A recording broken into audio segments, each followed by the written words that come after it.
YCP అధిష్టానం focus పెట్టిన నియోజకవర్గాల్లో పాయకరావుపేట ఒకటి. ఎట్టి పరిస్థితుల్లో వంగలపూడి అనిత గారిని అక్కడి నుంచి గెలవనివ్వకూడదు. ఇది వైసీపీ అధిష్టానం యొక్క టార్గెట్. కాళ్ళకి చక్రాలు కట్టుకొని సునామీలా సుడిగాల్లా తిరుగుతున్నారు. వైసీపీకి జలక్కివ్వాలన్నా పాయకరావుపేట ఒకసారి మిమ్మల్ని గుండెల్లో పెట్టుకుంది, మళ్ళీ ఒకసారి చేజారిపోతుందో అన్న భయంతో. గేమ్లో ఒక కిక్ ఉండాలంటారు కదా, అలాగే ఇప్పుడు ఆ గేమ్ని కూడా నేను కూడా ఎంజాయ్ చేస్తున్నాను. పాయకరావుపేట నుంచి కొవ్వూరుకు మిమ్మల్ని పంపించడం, రాజకీయాల్లో మిమ్మల్ని బలి పశువు చేశారు అనేటువంటి ఆరోపణ ఈ రోజుకి చాలా మందికి ఉంది. ఆ రోజు చంద్రబాబు నాయుడు గారు కనుక కొవ్వూరు పంపించకుండా నాకు టికెట్ ఇవ్వకపోతే అనిత ఈరోజు కనుమరుగయ్యేది. కొవ్వూరులో చెల్లని రూపాయి మళ్ళీ పాయకరావుపేటలో ఎలా చెల్లుతుంది? ఇది మీ ప్రత్యర్థులు వేసినటువంటి ప్రశ్న. 2019లో 33,000 మెజార్టీతో గెలిచిన ఎమ్మెల్యేని ఏదో రకంగా పక్కకు తప్పించాలని తప్పించి, ఎక్కడో రాజాంలో 3 సార్లు గెలిచిన ఎమ్మెల్యేని తీసుకొచ్చి పాయకరావుపేటలో పెట్టారంటే అక్కడ చెల్లక ఇక్కడ పెట్టారా? ఎంతో ఉన్నతమైనటువంటి పదవి, టీచర్ జాబ్ని కూడా వదిలేసి మీరు రాజకీయాల్లోకి వచ్చారు. ఒకానొక దశలో గుండె పగిలినట్టు ఏడవలేక కన్నీళ్లతోనే సరిపుచ్చినటువంటి సందర్భాలను యావత్ తెలుగు రాష్ట్రం అంతా కూడా చూసింది. అనుకున్నారా ఈ పాలిటిక్స్ ఎంత అవసరమా, మనం ఎంత జాబ్ వదిలిపెట్టుకుని వచ్చామో? ఒకానొక సందర్భంలో అనుకున్నాను, అవసరమా, ఎందుకు పనికిరాని వాడి చేత ఇన్ని మాటలు పడడం అవసరమా? ఎంత బాధపడ్డానంటే నాకు పిల్లలు టీవీ చూస్తే వాళ్ళు ఏం వినాల్సి వస్తుందో. నేను మీ మనిషిని, మీ బిడ్డని, మీలో ఉంటాను, మీతో ఉంటాను కాబట్టే వీళ్ళంతా జత కట్టారు. సింహం సింగిల్గానే వస్తుంది, ఖచ్చితంగా గమ్యస్థానాన్ని, టార్గెట్ని రీచ్ అయ్యి చూస్తుందని చెప్తున్నాడు వైఎస్ జగన్మోహన్ రెడ్డి. కొన్ని రోజుల నుంచి నేను అబ్జర్వ్ చేస్తున్నాను, మనుషులతో పోల్చుకోవడం మానేశారు. సింహాలతోని, పులులతోని, ఏనుగులతోని, కుక్కలతోని పోల్చుకుంటున్నారు. ఆఖరికి సొంత చెల్లెల గురించి కూడా, కట్టుకున్న చీర గురించి కూడా వ్యంగ్యంగా మాట్లాడే పరిస్థితి దిగజారిపోయాడంటే, షర్మిల కాలు కడుక్కొని నెత్తిని నీళ్ళేసుకోవాలనుకుంటే మొట్టమొదటి వరుసలో జగన్మోహన్ రెడ్డి గారు, భారతీయ గారు ఉండాలి. బండారు సత్యనారాయణ రోజాని చాలా దారుణంగా అవమానిస్తే మీరు దాన్ని ఖండించకపోగా దాదాపు సపోర్ట్ చేసినటువంటి రీతిలో మాట్లాడారు. అరే నువ్వు చేస్తుంది ఇంతవరకు, నువ్వు చేసింది పేయి తప్పు అని చెప్పి ఎవడో ఒకటి చెప్పాలి కదా అవతల వాళ్ళకి. బండా సత్యనారాయణ చెప్పాడు అనిపించింది. మీ కాన్ఫిడెన్స్ లెవెల్ వెనుక బలం ఏంటి అసలు? రాసి పెట్టుకోండి అబ్బా, రాసి పెట్టుకోండి. నువ్వు వీడియో తీస్తున్నారుగా.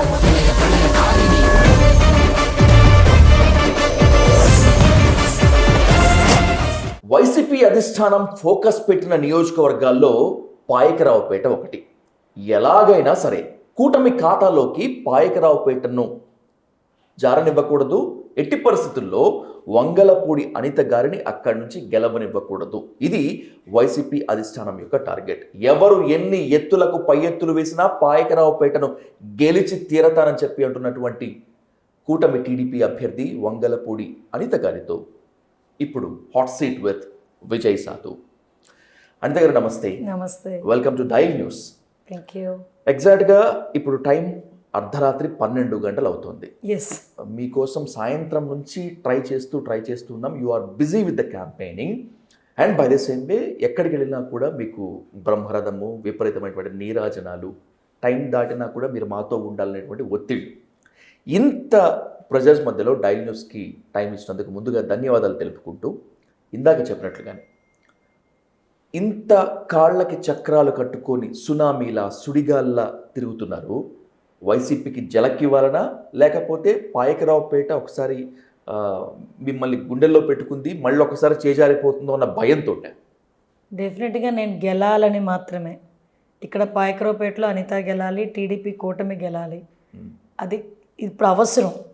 ఫస్ట్ థింగ్ అవసరం కాబట్టి డెఫినెట్గా అది రాష్ట్రానికి అవసరం, నాకు అవసరం, పార్టీకి అవసరం, కూటమికి అవసరం. కాబట్టి కష్టపడతాం, ఏ టైం అయినా కష్టపడుతూనే ఉంటాం. సో అందులో బ్యాక్ స్టెప్ వేసే ప్రసక్తి అయితే లేదు ఎట్టి పరిస్థితుల్లో. నేను చాలా చేద్దామని చూస్తారు, ఎవరి పనులు అలావే. కానీ నా అల్టిమేట్ గోల్ మంచి మెజార్టీతో గెలాలి, అసెంబ్లీలో మళ్ళీ అనిత గొంతు అధ్యక్ష అని వినిపించాలి. అదే నా గోల్. అసెంబ్లీలో అధ్యక్ష అని ఆగిపోరు, దానికి తర్వాత ప్రత్యర్థుల గుండెల్లో రైళ్లు పరిగెత్తిస్తారు, అధికార పార్టీలో ఉండి ప్రతిపక్షాలని ముప్పు తిప్పలు పెడతారు, లేకపోతే ప్రతిపక్షంలో ఉన్నా కూడా యూ రైజ్ యువర్ వాయిస్. బహుశా అందుకోసమేనేమో ఎలాగైనా సరే పాయకరావుపేటకి చెక్ పెట్టాలి అని వైసీపీ అధిష్టానం భావిస్తోందట. భావించినాయండి. నాకు కూడా ఏదో అంటారు కదా, గేమ్లో ఒక కిక్ ఉండాలంటారు కదా, అలాగే ఇప్పుడు ఆ గేమ్ని కూడా నేను కూడా ఎంజాయ్ చేస్తున్నా. ఓకే, వాళ్ళు ఏ కుయుక్తులతో వస్తారో, వాళ్ళు ఏ స్ట్రాటజీతో వస్తారో రానివ్వండి, బట్ నేను ఒకటే స్ట్రాటజీ. ఈరోజు జనాలు నమ్ముకున్నా, నేను పార్టీని నమ్ముకున్నా, ఎన్డీఏ కూటమి బ్లెస్సింగ్స్ ఉన్నాయి. సో దట్ డెఫినెట్గా నేను పాయకరావుపేట నుంచి నెగ్గుతానని నమ్మకం నాకుంది. నమ్మకం కాదు, నెగ్గి తీరతా. Via Kovur to Payakaraopeta journey success అవుతుందా? టార్గెట్ రీచ్ అవుతుందా? డెఫినెట్గా రీచ్ అవుతుంది. డెఫినెట్గా రీచ్ అవుతాను. రీచ్ అయిన తర్వాత కూడా మళ్ళీ ఇదే ప్లేస్లో, అంటే మరి 12 గంటలకు కాదులేండి ఇంటర్వ్యూ కూర్చుందాం, అప్పుడు కొంచెం ఎర్లీగా కూర్చోవచ్చు ఒకసారి మనం. అంటే art timing. What is your action plan Anitha garu? అంటే మీలో కాన్ఫిడెన్స్ లెవెల్స్ ఒక రేంజ్లో కనిపిస్తున్నాయి, ఎలాగైనా కొట్టి తీరుతానని చెప్పి ఘంటాపదంగా చెప్తున్నారు. What is your action plan? మీరు ఆరోపిస్తున్నట్లు అధికార పార్టీ కన్నా ఎక్కువ డబ్బు పంచుతారా, లేకపోతే అధికార పార్టీ కన్నా ఎక్కువ ప్రలోభాలకు గురి చేస్తారా? వీటన్నింటినీ కాకుండా ఇంకేదైనా యాక్షన్ ప్లాన్ మీ దగ్గర ఉందా? నిజం మాట్లాడతా, ప్రజలకి నమ్మేటట్టు చెప్తా, నేను చెయ్యగలను అనే నమ్మకాన్ని ప్రజలకి కలిగిస్తా. ఈరోజు నా దగ్గర కోట్ల ఆస్తి లేదు, వాళ్ళు పంచేటంతగా నేను పంచడానికి. ఓకే, అదేవిధంగా నాకు వెనకాతల పొలిటికల్ బ్యాక్గ్రౌండ్ లేదు. నా వెనకాతలు నా తరపున మా అమ్మాయి కోటేయండానో, మా మనవరాలు కోటేయండానో, మా కోడలు కోటేయండానో, మా కూతురు కోటేయండి అని చెప్పడానికి నా వెనకాతల పొలిటికల్ బ్యాక్గ్రౌండ్ ఉన్న వాళ్ళు ఎవరు లేరు. I'm the first person in politics నా ఫ్యామిలీలో. సో ఏదైనా నేనే చూడాలి. నా బలం, నా బలగం రెండు కూడా పాయకరావుపేట ప్రజలే. అదే నన్ను ఈరోజు ఇంత కాన్ఫిడెంట్గా కూర్చోబెట్టగలుగుతుంది. మీరు ఏ విలేజ్ వెళ్ళండి, ఎక్కడికి వెళ్ళండి, చిన్నపిల్ల దగ్గర నుంచి పెద్దవాళ్ళ వరకు అనితమ్మ వచ్చిందంటే మా అమ్మాయి వచ్చింది అనంత ఆప్యాయంగా నన్ను దగ్గర చేర్చుకుంటారు. అదే నా బలం, అదే నా బలగం. రాజకీయాల్లో మీ మార్క్ చూపించాలని ఎంతో ఉన్నతమైనటువంటి పదవి, టీచర్ జాబ్ని కూడా వదిలేసి మీరు రాజకీయాల్లోకి వచ్చారు. మీ మార్క్ చూపించారు, you are completely proven and succeeded. కానీ మధ్యలో కొన్ని ఒడిదుడుకులు, కొన్ని విమర్శలు, కొన్ని పరిధి దాటి చేసినటువంటి ప్రత్యర్థులు మిమ్మల్ని టార్గెట్ చేస్తూ మాట్లాడిన మాటలు ఒకానొక దశలో గుండె పగిలినట్టు ఏడవలేక కన్నీళ్లతోనే సరిపుచ్చినటువంటి సందర్భాలను యావత్ తెలుగు రాష్ట్రం అంతా కూడా చూసింది. అనుకున్నారా ఈ పాలిటిక్స్ ఎంత అవసరమా, మనం ఎంత జాబ్ వదిలిపెట్టుకుని వచ్చాము? అనుకున్నాను. ఒకనొక సందర్భంలో అనుకున్నా, అవసరమా, ఎందుకు పనికిరాని వాడి చేత ఇన్ని మాటలు పడడం అవసరమా అని ఎప్పుడు అనిపించింది అంటే నేను ఎమ్మెల్యేగా ఉండేటప్పుడు అనిపించింది. ఓకే, అసెంబ్లీ సాక్షిగా రోజా గారు నా గురించి మాట్లాడిన మాటలు విన్న రోజు చాలా బాధపడ్డా. ఎంత బాధపడ్డానంటే, నాకు పిల్లలు టీవీ చూస్తే వాళ్ళు ఏం వినాల్సి వస్తుందో, అప్పుడు పిల్లలు చిన్నపిల్లలు, ఇప్పుడు అంటే కొంచెం పెద్దవాళ్ళు అయ్యారు కానీ అప్పటికి ఇంకా పిల్లలు చిన్నపిల్లలు, టీవీలో ఏం వినాల్సి వస్తుందో, పేపర్లో ఏం చదవాల్సి వస్తుందో, వాళ్ళు అలా చిన్న ఆ పసి హృదయం ఎంత గాయం పడుతుందో అని చాలా బాధపడేదాన్ని. మంచిగా 3 పీజీలు చేసుకున్నాను, శుభ్రంగా ఒక టీచర్ ఉద్యోగం, రేపొద్దున ఇంకో గ్రూప్ 1 గ్రూప్ 2 సివిల్స్ కొడితే ఏదో ఒక పొజిషన్లోకి వెళ్తాను. కానీ నాకు ఆ తర్వాత అనిపించింది, ఇందులో ప్రూవ్ చేసుకుందాం, ఇందులో వాట్ ఈజ్ అనేది అన్నది ప్రూవ్ చేసుకుందాం అనుకున్నా.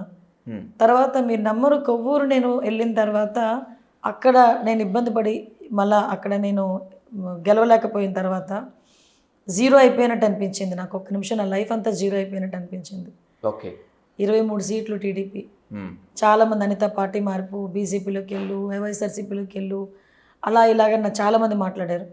నాకు ఇష్టపడలా. మళ్ళీ జీరో నుంచి స్టార్ట్ చేయాలి పొలిటికల్ కెరీర్ అంటే. నేను ఎమ్మెల్యేగా పనిచేసిన నా స్థానాన్ని వదులుకున్నాను, వేరే జిల్లా దాటాను, వేరే నియోజకవర్గంలోకి వెళ్ళాను, అక్కడ ఇమ్మడలేకపోతున్నాను.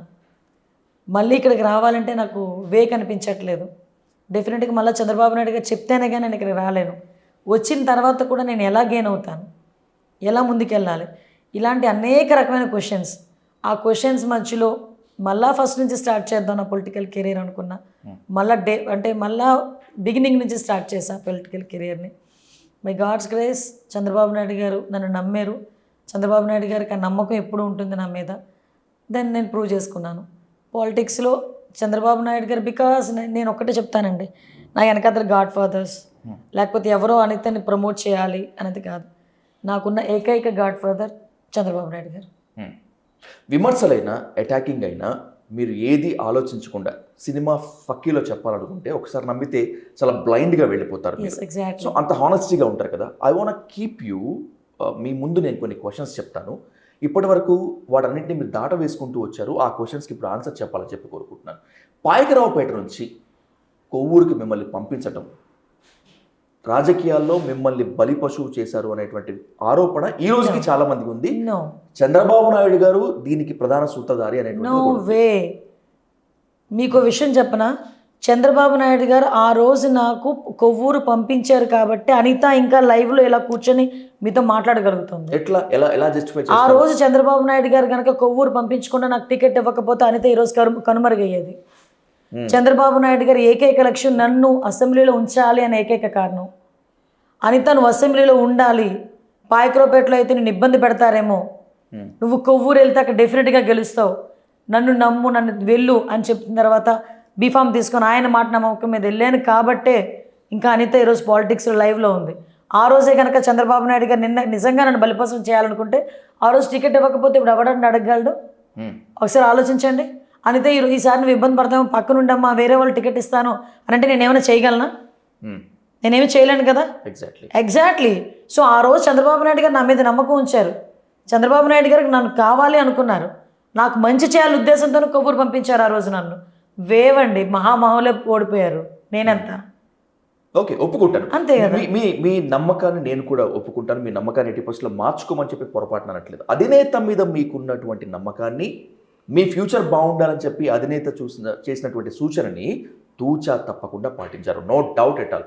కానీ ఎందుకని కొవ్వూరులో మీ సొంత పార్టీ నేతలు మీకు ఎందుకు ఎగెనెస్ట్గా పనిచేయాల్సి వచ్చింది? అది నా మీద ఎగెనెస్ట్ కాదు. ఒకటి మీరు అక్కడ క్లియర్గా చేసుకోవాలి. ఏమండి, ఏ నియోజకవర్గంలోకైనా 20 రోజుల ముందు నేను వెళ్ళి నేను ఎమ్మెల్యేగా నిలబడతాను, నన్ను ఆశీర్వదించండి అంటే కొంచెం కష్టమైన పనే. ఎగ్జాక్ట్లీ, అవును. అలాంటి సిచ్యువేషన్లో కూడా గెలాలి అంటే వేవ్ ఉండాలి, పార్టీ వేవ్ ఉండాలి. కానీ ఆ రోజు నేను కొవ్వూరులో ఇబ్బంది పడ్డానికి గల ప్రధానమైన కారణం ఏంటంటే వైఎస్ఆర్సీపీ వేవ్ ఒకవైపు, రెండోది ఏంటంటే టీడీపీలోనే అక్కడ 2 గ్రూపులు ఆల్రెడీ ఫామ్ అయి ఉన్నాయి. అది ఎలాంటి గ్రూప్స్ అంటే 50-50% గ్రూప్స్ ఫామ్ అయి ఉన్నాయి. ఆల్రెడీ జవహర్ గారి మీద కొంత సింపతి ఉన్న వాళ్ళు కొంతమంది ఉంటారు, నెక్స్ట్ జవహర్ గారిని వ్యతిరేకించే వాళ్ళు ఉంటారు. సో ఈ 2 కలిస్తేనే అక్కడ నేను నెగ్గగలను, 2 కలవలేదు అక్కడ. So at the same time wave, ఇవన్నీ కలగలిపి చెప్తున్నాను కదా, 175 సీట్లు 23 గెలిచామండి ఆ రోజు. అందులోని మేము ఒకరు పోయాం అంతే తప్పించి అందులో ఎస్పెషల్గా నన్ను ఇబ్బంది పెట్టాలనో లేకపోతే నేను అక్కడ వెళ్ళడం వల్ల ఆ ఫ్యాక్టర్స్ పనిచేసాయనో అయితే నేనైతే నమ్మను. నేను అక్కడ కంటెస్టెంట్ క్యాండిడేట్ని అంతే. ఆ ప్లేస్లో నేనే కాదు, ఏ క్యాండిడేట్ ఉన్నా అదే పరిస్థితి ఎదుర్కొనేది. అంతకుమించి ఇప్పుడు నేనున్నానండి టీడీపీ పరంగా. Without TDP who is Anitha? ఎవరు అసలు? అనితకి ఏంటుంది? పార్టీ ఉంది కాబట్టి, పార్టీలో నాకంటూ ఒక స్థానం ఉంది కాబట్టి, పార్టీ టికెట్ ఇచ్చింది కాబట్టి, పార్టీ నన్ను మోస్తుంది కాబట్టి అనితకంటూ ఈ విలువ. కొవ్వూరులో అనిత కాకుండా వేరే ఎవరు క్యాండిడేట్ ఆ రోజుల్లో నించోబెట్టినా అదే పొజిషన్ ఉండేది. ఓకే.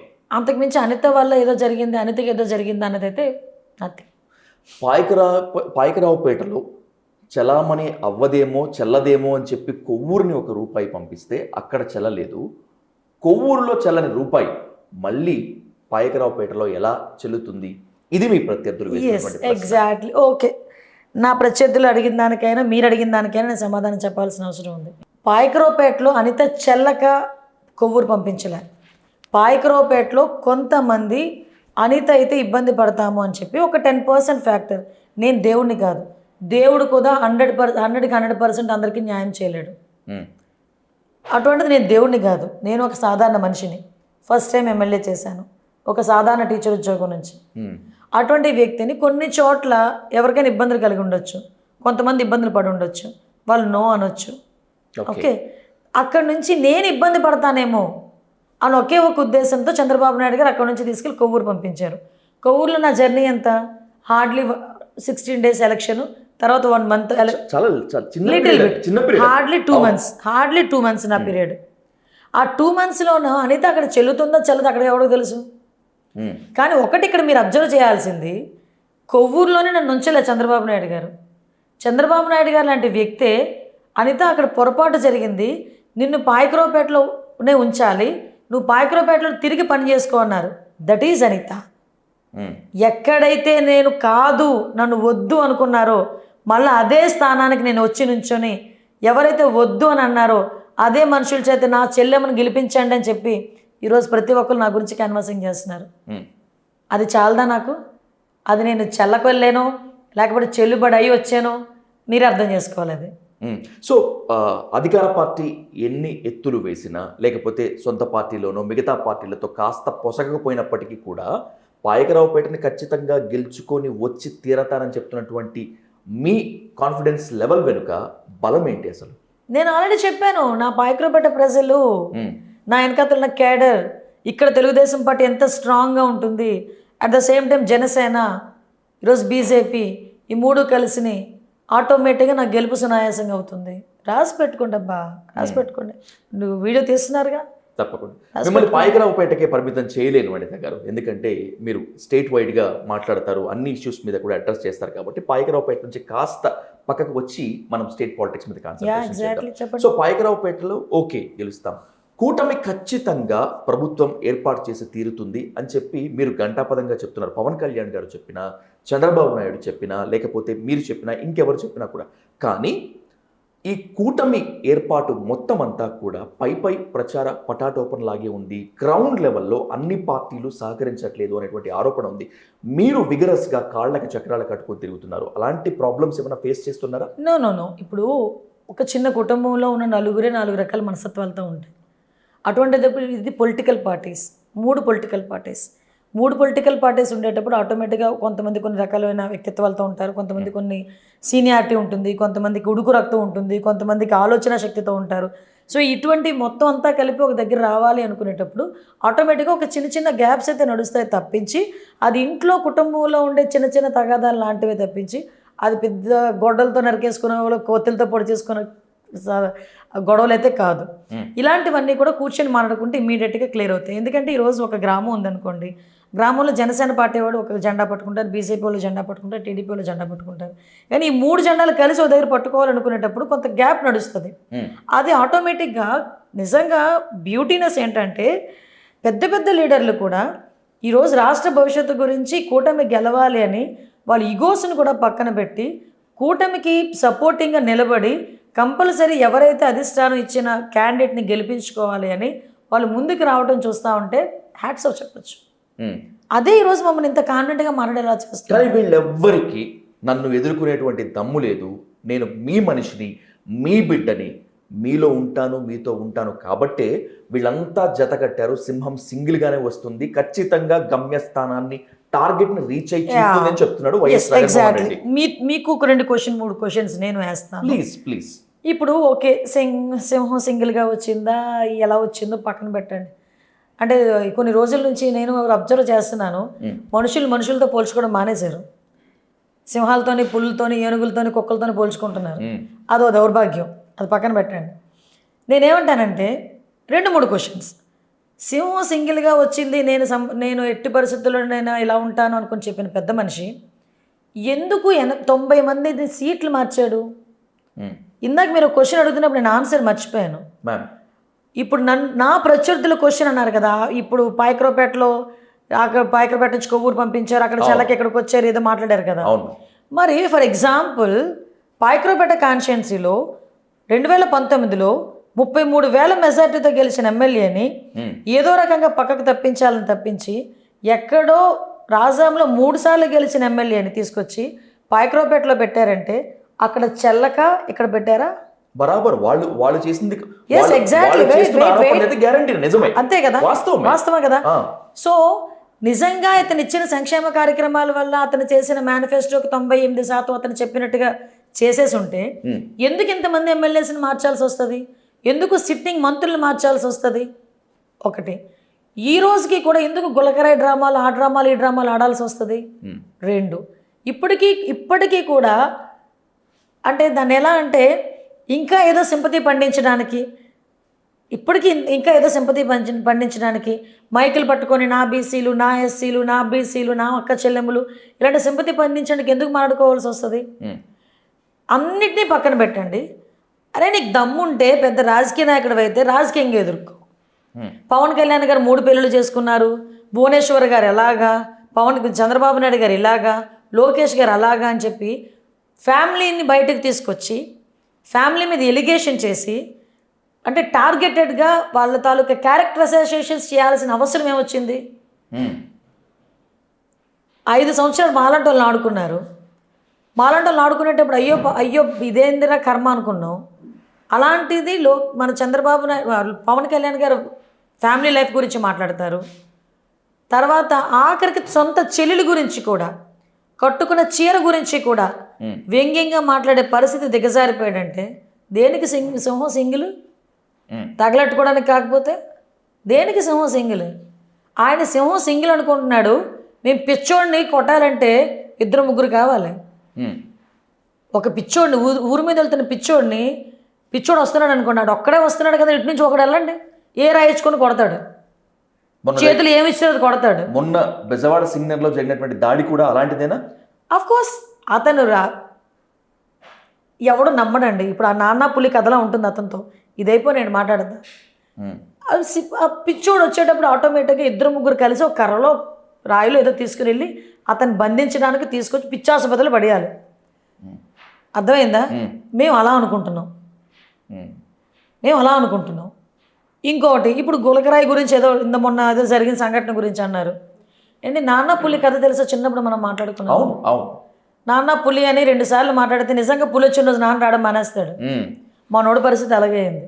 ఈరోజు నిజంగా ఆయన మీద ఎవడైనా అటాక్ చేసి రాయిసిరినా ఈ డ్రామాలు ఆడేస్తున్నాడు అంటారు జనాలు. ఇప్పుడు అదే జరుగుతుంది సింపుల్గా చెప్పాలంటే. షర్మిల ఆరోపణలని, షర్మిల ప్రచారాన్ని కాంగ్రెస్ పార్టీ కన్నా కూడా కూటమి ఎక్కువగా వినియోగించుకుంటోంది, కూటమి కన్నా కూడా టీడీపీ ఎక్కువగా వినియోగించుకుంటుంది. వాస్తవాలు అబ్బాయి, ఎవడో వాస్తవాలు చెప్తే దాని మీద మనం స్టాండ్ అవుతాం. వాస్తవం కాదనుకోండి దాని గురించి మేము కామెంట్ చెయ్యం. వాస్తవం కాకపోతే దాని గురించి కామెంట్ చెయ్యం. ఆవిడ ఈరోజు బయటకు వచ్చి పోరాటం చేస్తుంది. అదే వివేకానంద రెడ్డి గారి హత్య, వాళ్ళ బాబాయ్ హత్య అవినాష్ రెడ్డి వాళ్ళ గ్యాంగ్ చేశారన్న సంగతి డే ఫస్ట్ నుంచి టీడీపీ చెప్తాంది. సునీత గారు కూడా మళ్ళీ వచ్చి ఆవిడ పోరాటం చేస్తున్నారు. అన్నయ్యని నమ్మి మోసపోయి, షర్మిల గారు నమ్మి మోసపోయి ఈరోజు బయటకు వచ్చి పోరాటం చేస్తున్నారు. షర్మిల గారు ఏం మాట్లాడినా, సునీత గారు ఏం మాట్లాడినా ఈ మాటలని టీడీపీ పార్టీ ఇంతకు ముందే మాట్లాడింది. ఈరోజు కొత్తగా మాట్లాడినవేమీ కాదు. మీరు ఏమనుకున్నారంటే ఆవిడ మాట్లాడుతున్నప్పుడు మేము నవ్వును ఊరుకుంటున్నాం కాబట్టి అవి మేము అడాప్ట్ చేసుకుంటున్నామేమో, మేము ఎక్కువ అడ్వాంటేజ్ తీసుకుంటున్నామని మీరు అనుకుంటున్నారు. కానీ అవన్నీ వాస్తవాలు. ఇప్పుడు ఆవిడ నిజంగా చెప్పనా అండి, షర్మిల కాలు కడుక్కొని నెత్తిని నీళ్ళు వేసుకోవాలనుకుంటే మొట్టమొదటి వరుసలో జగన్మోహన్ రెడ్డి గారు, భారతీయ గారు ఉండాలి. ఓకే. తర్వాత వైఎస్ఆర్సీపీ లీడర్స్ అందరూ ఉండాలి. వైఎస్ఆర్సీపీ పార్టీ పెట్టిన తర్వాత, ఆయన జైల్లోకి వెళ్ళిన తర్వాత పార్టీని బతికించిందంటే ఆడకూతురు అయ్యుండి 3000 కిలోమీటర్ల కంబైన్డ్ ఆంధ్రప్రదేశ్లో పాదయాత్ర చేసిందంటే ఇట్స్ నాట్ ఈజీ థింగ్. ఆమె బాయ్ బాయ్ బాబు అని చెప్పి మిమ్మల్ని అవ్వచ్చు. ఎవడు పొలిటికల్ ఎథిక్స్ వాళ్ళకు ఉంటాయి, ఎవడు పొలిటికల్ స్ట్రాటజీ వాళ్ళకు ఉంటాయి. ఏదైనా వాస్తవం మాట్లాడుకోవాలి. శత్రువుకి శత్రువు మిత్రుడు అవుతాడా? ఏదైనా జరగచ్చు. ఇది రాజకీయంలో శత్రుత్వం ఉండదు, మిత్రత్వం ఉండదు. ఈరోజు మీరు నేను ఫ్రెండ్స్ అయితే రాజకీయంలో ఉంటే మీరు నేను రేపొద్దున ఎనిమిస్ అవ్వచ్చు అంతే. అదే అంటారు కదా, రాజకీయంలో శాశ్వత మిత్రత్వం ఉండదు, శాశ్వత శత్రుత్వం కూడా ఉండదు. అదే అందుకే రాజకీయం అయింది అది అంతే. ఈ 2024 సార్వత్రిక ఎన్నికల్లో జగన్ మీ పార్టీ లేదా మిగతా వాళ్ళు ఆరోపిస్తున్నట్లు జగన్ అవలంబించినటువంటి ప్రజా వ్యతిరేక విధానాలు కనుక అవి ఉంటే అవి గెలిపిస్తాయా, లేకపోతే వైఎస్ వివేకానంద రెడ్డి హత్య, వైఎస్ షర్మిలాని గెంటేయటము ఇవన్నీ గెలిపిస్తాయా? కూటమికి ఏంటి బలం? నో ప్రభుత్వ వ్యతిరేక చర్యలే ఇవన్నీ ఏడానవుతాయి తప్పించి, ఏదైతే వివేకానంద రెడ్డి గారి హత్య అది ఎక్కడి వరకు ఉంటుంది, వాళ్ళ ఫ్యామిలీ పులివెందుల కొంత మేరకు ఇంపాక్ట్ పడుతుంది. అమ్మో వాళ్ళ బాబాయ్నే చంపించాడట అన్నది. షర్మిల గారి ఇంపాక్ట్ ఉంది అనుకోండి, వాళ్ళ ఫ్యామిలీ మళ్ళీ ఆ రీజన్ కడప రీజన్లో అమ్మో ఆడకూతుర్ని అది 1 or 2%. బట్ ఏదైతే వ్యతిరేకత ఉన్నది, అలాగని ప్రభుత్వ వ్యతిరేకత ఏదైతే ఉందో అదే మమ్మల్ని గెలిపిస్తుంది కాదు. ప్రభుత్వ వ్యతిరేకత ఏదైతే ఉందో ఆ వ్యతిరేకతని 100% మేము ఎస్టాబ్లిష్ చేయగలిగాం. ఓకే, 100% ఎస్టాబ్లిష్ చేయగలిగాం, 100% ప్రజలకి ఎక్స్ప్లెయిన్ చేయగలిగాం, వాళ్ళకి నమ్మించగలిగాం. సో దట్ ఈరోజు అదే మాకు గెలిచే ఫ్యాక్టర్ అవుతుంది, విన్నింగ్ ఫ్యాక్టర్ అవుతుంది. జగన్మోహన్ రెడ్డి అధికారంలోకి వచ్చినటువంటి తర్వాత రాజకీయ పార్టీలు, రాజకీయ పార్టీ కార్యకర్తలు కాకుండా ప్రజలు, ఓటర్లు మొత్తం కులాల వారీగా విడిపోయారు, కులాల వారీగా వేడగొట్టిన ఘనత జగన్మోహన్ రెడ్డిదే అని చెప్పి మీ ప్రత్యర్థులు మొత్తం, అంటే జగన్మోహన్ రెడ్డి వ్యతిరేకించే వాళ్ళంతా కూడా ఆరోపిస్తూ ఉంటారు. ఆరోపించడం కాదండి, ఇట్స్ నిజం. ఇంటలెక్చువల్స్ దగ్గరికి వెళ్ళి మాట్లాడండి. 75 సంవత్సరాల రాజకీయ స్వతంత్రం వచ్చిన భారతదేశం, చంద్రమండలం దగ్గరికి కూడా జమ్మని ఆడపిల్లలు కూడా వెళ్ళిపోయే పరిస్థితి. ఈ రోజుకి కూడా కులం కులం కులం కులం కొట్టుకుంటుందంటే ఈ 5 సంవత్సరాల నుంచి ఎంత ఎక్కువైపోయిందో తెలుసా? నా కులపోడు దగ్గరికి వచ్చి చెవిలో చెప్తారు, అమ్మ మనోడు, లేకపోతే అమ్మ ఆలోడు. ఏంటి మనోడు చదువుకొని, ఇంత చదువుకొని ఇన్ని పెద్ద ఉద్యోగాలు చేసుకొని ఇప్పటికీ కూడా బ్యూరోక్రాట్స్లో కూడా ఆ టైప్ ఆఫ్ కల్చర్ పెరిగిపోయిందంటే ఐఏఎస్లు ఐపీఎస్లు చదువుకుని దేనికబ్బా? అది ఈ 5 సంవత్సరాల్లోనే విపరీతంగా పెరిగిపోయింది. ఓకే, అది ఇలాగే కనుక ఉంటే రేపు పొద్దున దేనికైనా దారితీస్తుంది డెఫినెట్గా. ఇప్పటికే ఒక 20 years బ్యాక్ వెళ్ళిపోయింది ఆంధ్రప్రదేశ్. మళ్ళా అటువంటి వాడిని కనుక మళ్ళీ ముఖ్యమంత్రి చేసుకుంటే జగన్మోహన్ రెడ్డి లాంటి వాడిని నిజంగా నరకం చూసేయాలి రాష్ట్రాలు నిజంగా. Let's keep full stop for this interview with one important question Anitha garu. చాలామంది మీ దగ్గర నుంచి ఈ సమాధానం కోసం వెయిట్ చేస్తూ ఉన్నారు. ఇందాక మీరు ట్రోలింగ్ గురించి మాట్లాడుతూ, రోజా గారు మీ మీద చేసినటువంటి దారుణమైన కామెంట్ గురించి మాట్లాడుతూ, మీరు ఆ పెయిన్ అంతా కూడా చూసినప్పుడు ఆ వాటర్ షెడ్ని నేను మీ కళ్ళలో చూశాను. పార్టీలకి అతీతంగా ఎవరైనా కూడా మహిళల్ని గౌరవించాల్సిందే అనేటువంటి మాట మీద మీకు నాకు చెప్పినట్టు కనిపిస్తుంది.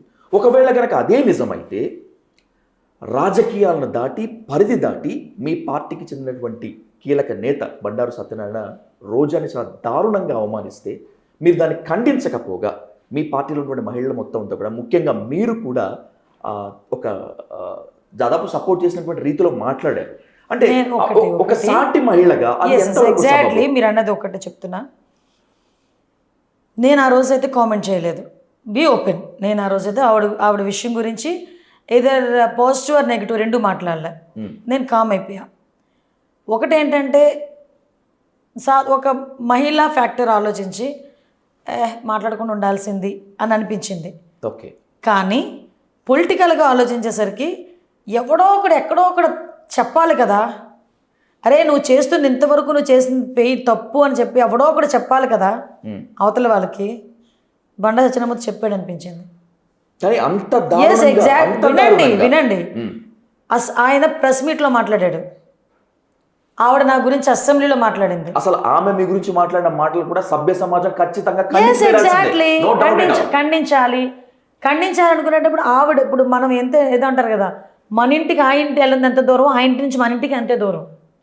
మన మాట, మన బిహేవియర్, మన బాడీ లాంగ్వేజ్, మన యాటిట్యూడ్, ఇవన్నీ కూడా రేపొద్దున ఎక్కడో ఒకటి మనకు రిఫ్లెక్ట్ వస్తుంది.